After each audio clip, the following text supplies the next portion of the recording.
Fala pessoal, tudo tranquilo com vocês? A gente está agora no nosso sexto dia, no nosso sexto capítulo da leitura do livro de Provérbios. Se você chegou agora, caiu aqui de paraquedas, não sabe exatamente o que está acontecendo, dá uma conferida aqui no canal, tem todos os outros vídeos, inclusive um vídeo onde eu explico a proposta dessa nossa atividade, dessa nossa direção de ler o livro de Provérbios ao longo desse mês. Então, se você perdeu alguma coisa, corre lá, aproveita e assiste até o capítulo 5, que é o que já está no ar até esse momento. Esse aqui é o capítulo 6, então bora pro capítulo. O capítulo 6 do livro de Provérbios aborda um assunto muito atual, eu diria, muito importante e que a gente vai facilmente se identificar bastante ao longo desse vídeo. É um tema, na verdade, que é muito abordado na Bíblia como um todo, que é o trabalho. E o versículo que eu separei para destaque de hoje também é muito peculiar, porque nos mostra que podemos obter sabedoria até mesmo de criaturas que a gente não costuma considerar muito, como as formigas, por exemplo. Vai ter com a formiga, ó preguiçoso, considera os seus caminhos e sê sábio. Provérbios 6, 6. E essa exortação, vá ter com a formiga, tem um destinatário bem específico, que é o preguiçoso. Na verdade, esse trecho do capítulo que eu decidi destacar para o vídeo de hoje é como se fosse um conselho, na verdade, quase uma chamada de atenção para o preguiçoso. Vamos ver o que ele tem que aprender com as formigas. Ela não tem chefe e nem supervisor, nem governante, e ainda assim armazena suas provisões no verão e na época da colheita ajunta o seu alimento. Provérbios 6, 7 a 8. A formiga não tem ninguém que cobre o seu trabalho dela, mas mesmo assim ela sabe que tem que cumpri-lo. Com isso a gente já chega em uma conclusão que vai nortear a nossa conversa hoje. O trabalho faz parte da vida. Na realidade, não existe nenhum cenário na Bíblia no qual o homem seja desaconselhado a trabalhar. Mesmo antes do pecado, assim que Deus criou o homem, ele já lhe deu um trabalho, já lhe deu uma incumbência, que era de cuidar da criação, de cuidar, naquele momento, do jardim do Éden. O Senhor Deus colocou o homem no jardim do Éden para cuidar dele e cultivá-lo. Gênesis 2, 15. O próprio Deus também nos mostrou que o trabalho é necessário, porque ele mesmo criou tudo que existe em 6 dias. E o interessante, e o que inclusive nos sinaliza esses 6 dias como sendo dias de trabalho, é que ele separou o 7º dia para descanso.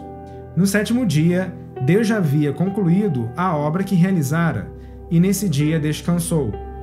Abençoou o 7º dia e o santificou, porque nele descansou de toda a obra que realizara na criação. Gênesis 2, 2 a 3. Ou seja, o que a gente aprende, uma lição agora diretamente do próprio Deus, é que o trabalho faz parte da vida. No entanto, ele não pode representar toda a nossa vida. É preciso também um espaço para o descanso. Agora, fechando esse nosso pulinho em Gênesis, vamos voltar lá para Provérbios e voltar à nossa formiga. O que a gente está falando sobre ela? No comportamento da formiga descrito em Provérbios 6, existem 2 aspectos primordiais que eu queria destacar para vocês. O primeiro, eu já falei, ela não precisa de alguém que a leve a trabalhar. Ela faz isso de maneira natural. E você? Trabalha para quem? Seria para o seu chefe? Para o seu supervisor? Ou, de repente, para um governante? Será que você trabalha porque alguém paga o seu salário? Ou melhor, você trabalha para alguém que paga o seu salário, como seu chefe? De repente, você trabalha para alguém que tem a oportunidade de te promover, de falar bem de você para um superior, uma instância superior, como o seu supervisor, por exemplo? Ou de repente você sente que trabalha apenas para pagar impostos para o seu governo? O que a Bíblia quer nos ensinar nesse ponto é que a gente precisa mudar a nossa mentalidade acerca do trabalho. Deixa eu te perguntar, e se todo o trabalho que você fizesse fosse para o próprio Deus? Sim, para Deus. Mesmo que você tenha um trabalho secular, um trabalho humano, esse trabalho pode e deve ser feito para o Senhor. No próprio livro de Provérbios a gente vê um conceito que a gente já falou em alguns dias anteriores, lá no capítulo 3. Quando a gente falou sobre o capítulo 3, a gente citou esse texto que eu vou ler agora. Consagre ao Senhor tudo o que você faz, e os seus planos serão bem-sucedidos. Provérbios 16, 3. O autor fala em consagrarmos tudo que fazemos para o Senhor. Conforme a gente já falou lá no vídeo sobre o capítulo 3, Deus quer se envolver com todas as áreas da nossa vida. E por isso, e isso na verdade inclui o próprio trabalho. Na carta do apóstolo Paulo aos crentes de Colossos, na carta aos Colossenses, ele deixa um conselho para os que são servos. Tudo o que fizerem, façam de todo o coração, como para o Senhor, e não para homens, sabendo que receberão do Senhor a recompensa da herança. É a Cristo, o Senhor, que vocês estão servindo. Colossenses 3, 23 a 24. Então a gente percebe claramente que até o nosso trabalho, que a gente chama de secular, deve ser desenvolvido para o Senhor. Como se o seu chefe, a pessoa a quem você deve alguma responsabilidade, fosse o seu próprio Deus. Você é um vendedor? Honre a Deus com o seu trabalho. Você, de repente, é um empresário? Utilize as oportunidades que lhe são abertas para engrandecer o reino de Deus. Você é um médico? Cuide das pessoas com o amor que Cristo cuida da gente. Qualquer que seja a sua profissão, use a porta que o Senhor te abriu para honrar o seu nome e servir ao reino de Deus, desenvolver o reino de Deus aqui na terra por meio do seu trabalho. O segundo ponto que a gente aprende com a formiga é a organização e o planejamento para o futuro. A Bíblia diz que ela armazena provisões no verão e ajunta o alimento na época da colheita. E essa preocupação da formiga não se refere a uma apreensão, mas sim à prudência. A Bíblia sempre nos recomenda ser prudentes em diversas áreas da nossa vida. E uma delas, muito especial, é com o nosso dinheiro. Todo e qualquer trabalho, para ser bem sucedido, demanda uma organização. Vamos pegar um exemplo, por exemplo. Você tem o sonho de se tornar um advogado. De repente você tem o sonho de se tornar um juiz. E aí você pensa, bom, eu primeiro tenho que fazer faculdade, então para isso eu tenho que passar em algum tipo de vestibular para conseguir uma vaga ou para conseguir uma bolsa, então você tem uma primeira etapa. Depois disso você tem que estudar para se formar e fazer uma prova para conseguir o seu título. Depois disso, já no mercado de trabalho, você precisa ver como você pode se diferenciar e conseguir ser relevante no mercado a longo prazo. Se você quiser, no caso, ser juiz, por exemplo, você vai ter que fazer um outro processo, outras provas, outros estudos mais específicos que vai demandar de você um investimento de tempo, de dinheiro, de dedicação. Se você antes não sentar e pensar, será que eu estou disposto a isso? E será que eu tenho o que é necessário para encarar esse desafio? Você corre o risco de começar e acabar parando no meio do caminho. Já foi a época em que, para você ser bem-sucedido, era necessário apenas ter um diploma, ter estudado em um bom lugar. Hoje em dia, para quase qualquer área que você queira atuar, é necessário uma forma de percepção diferente do mercado, percepção de como as coisas acontecem, da dinâmica e de como você consegue otimizar as portas que te são abertas. Você quer, de repente, começar um negócio, você quer empreender. Agora você já sentou, já traçou a sua estratégia, o seu plano de ação, já entrou em contato com os seus potenciais fornecedores, de repente já estudou o comportamento dos seus potenciais compradores, já viu como você pode melhorar o seu produto. E uma vez que você já esteja com o carro na estrada, né, você já esteja atuando no seu negócio, você já estudou os seus concorrentes e como você pode se diferenciar deles para se manter relevante no longo prazo? A própria Bíblia fala um pouco sobre isso também. Dá uma olhada só. Qual de vocês, se quiser construir uma torre, primeiro não se assenta e calcula o preço para ver se tem dinheiro suficiente para completá-la? Lucas 14, 28. Ou qual é o rei que, pretendendo sair à guerra contra outro rei, primeiro não se assenta e pensa se com 10.000 homens é capaz de enfrentar aquele que vem contra ele com 20.000? Lucas 14, 31.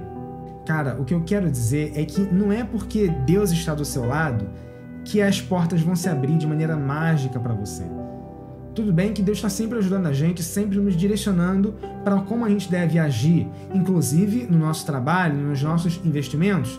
Agora, a Bíblia prega veementemente contra o preguiçoso. E, tendo em vista como que esse planejamento é importante, você não fazer esse dever de casa que eu contei pode acabar te caracterizando como preguiçoso. Toma um cuidado com isso. Aliás, falando em preguiçoso, vamos entrar agora no contraponto que a Bíblia fala logo nos versículos seguintes a esse da formiguinha. Até quando você vai ficar deitado preguiçoso? Quando se levantará do seu sono? Tirando uma soneca, cochilando um pouco, cruzando um pouco os braços para descansar. A sua pobreza o surpreenderá como um assaltante, e a sua necessidade sobrevirá como um homem armado sobre você. Provérbios 6, 9 a 11. O autor aqui diz claramente que o preguiçoso acabará na pobreza e passando necessidade. Isso é um fato.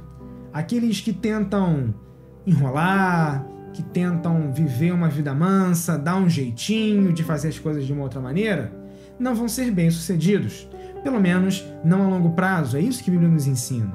Aí você de repente está pensando: ah, André, mas isso é pra gente, nós os réis mortais, aqueles que recebem grandes heranças, que de repente são artistas que explodem nas paradas de sucesso, ganham um dinheirão. Essas pessoas não têm mais que trabalhar na vida. Não tem como. Eles podem ser preguiçosos, podem ficar tranquilos que eles estão vivendo a vida boa.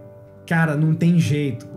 A riqueza está muito mais na mentalidade e no comportamento, ou seja, nas suas atitudes, nas suas ações, do que em uma riqueza acumulada simplesmente. É uma coisa que se fala: se você der dinheiro para uma pessoa com uma mentalidade pobre, ela vai continuar sendo pobre em alguns meses, em alguns anos. Agora, se você der dinheiro para uma pessoa com uma mentalidade rica, ela vai se tornar mais rica ainda. Não tem fortuna que sustente um comportamento mimado e que não sabe se planejar, que não sabe se programar para poder viver no longo prazo. Essa pessoa que a gente comentou pode até ganhar muito dinheiro, ter muito dinheiro, mas se ela não souber manter e desenvolver essa riqueza, ela vai acabar na ruína. A gente conhece exemplos de pessoas que viveram esse triste fato. A Bíblia incentiva a cultura de desenvolver aquilo que a gente recebe. Isso aqui é muito legal. A parábola dos 10 talentos, que está lá em Mateus 25, nos ensina muito sobre isso. Ela não se refere apenas ao dinheiro, é um pouco mais do que isso, na verdade é muito mais do que isso, mas também dá para entender a lógica do trabalho que a Bíblia quer nos ensinar. E o que seria essa parábola? Conta a parábola que um senhor rico ia sair para viajar. Ele então pega a sua riqueza e confia a 3 dos seus servos. Naturalmente, 3 dos servos que ele tinha confiança. A um deles ele deu 5 talentos. Talento era como se fosse uma medida de dinheiro da época. E valia muito dinheiro. Um talento só já era uma fortuna, uma pequena fortuna. A um deu 5, a outro deu 2 e a outro deu 1. Ele esperava que esses servos cuidassem do seu dinheiro para que quando ele retornasse, pudesse ter a sua riqueza preservada. Um deles, então, o de que recebeu 5 talentos, sai e aplica aquele dinheiro e a partir disso ele consegue mais outros 5 talentos. Assim também o que recebeu 2 talentos também sai, trabalha com aquele dinheiro e ganha mais 2. No entanto, aquele que recebeu apenas 1 talento, ele fica com medo, ele fica preocupado. Afinal de contas, o seu senhor é um senhor severo, ele se preocupa de fazer alguma besteira com aquele dinheiro, de não conseguir fazer render, então ele o enterra, ele o esconde. Quando o senhor volta, ele parabeniza o servo que recebeu 5 talentos, que agora tinha 10, parabeniza de igual forma o que recebeu 2 e agora tinha 4. No entanto, daquele que recebeu 1 e escondeu esse único talento e depois continuou com um só, ele fala: servo mau e negligente. O Senhor nos deu a criação inteira para cuidar, enquanto humanidade.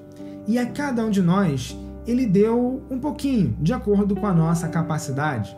Deus sabe o quanto ele pode confiar você hoje. E isso não se refere apenas a dinheiro, se refere a qualquer dom, habilidade, tudo aquilo, todas as oportunidades que ele te abriu para você engrandecer ao reino de Deus. O que ele espera de todos é que sejam servos bons e fiéis, ou seja, servos prudentes e dedicados, que trabalhem sempre dando o seu melhor com os recursos que receberam. Se você recebeu muitos recursos materiais e imateriais, aproveita essa oportunidade para enriquecer ainda mais, para engrandecer ainda mais o reino de Deus aqui na Terra, para fazer a obra dele. E como eu disse, isso não inclui, não se limita, na verdade, à obra de Deus, claramente. Isso, na verdade, serve para qualquer área da nossa vida que a gente faça para honrar ao nome de Deus. Agora, se você acha que recebeu poucos recursos, não muitos talentos, use aquilo que ele te deu para multiplicar da mesma forma. Lembre-se, o servo que tinha 5 ganhou mais 5, assim também o servo que tinha 2 ganhou mais 2, ambos tiveram um rendimento de 100% do seu investimento. E o Senhor parabenizou os dois da mesma forma. De repente, hoje você acha que tem pouco, mas ele está testando a sua fidelidade, a sua prudência em multiplicar o que ele te deu. Daqui a pouco ele pode confiar em você para te dar um pouco mais. Daqui a pouco ele vai poder te dar mais ainda. Assim como aqueles servos, você também pode ser hoje o que tem 1 talento, daqui a pouco vai ter 2, vai ter 5, 10 e por aí vai. Lembre-se, se você for fiel no pouco, Deus vai te colocar sobre o muito. A conclusão, então, é: trabalhe sempre para o Senhor. Não encare o seu trabalho apenas como uma obrigação, e sim como algo que o Senhor instituiu para a nossa vida. Independente de qual seja o tipo de trabalho, qualquer um que queira ser bem-sucedido e ter uma vida boa, vai ter que trabalhar. E aproveite ao máximo os recursos que o Senhor te entregou. Multiplique aquilo que Ele te confiou. Pessoal, então esse foi mais um vídeo aqui da nossa série de provérbios. Como eu já disse no começo, já temos 5 capítulos, além desse daqui, esse é o 6º, e um vídeo de introdução também explicando toda a nossa proposta. Então, se você ainda não viu, vai lá, dá aquela conferida, que vai ser muito edificante para a sua vida, eu tenho certeza. Então, já deixa aqui o seu like, se inscreve se você ainda não está inscrito, ativa as notificações, porque Deus ainda tem muito para falar com a gente. E compartilhe esse vídeo também para todo mundo que você conhece, que você quer que receba essa mensagem. Afinal de contas, a palavra de Deus é muito preciosa para ser guardada para nós mesmos. Então vamos compartilhar, vamos disseminar essa mensagem, essa palavra que veio do Senhor. Fica na paz e até a próxima.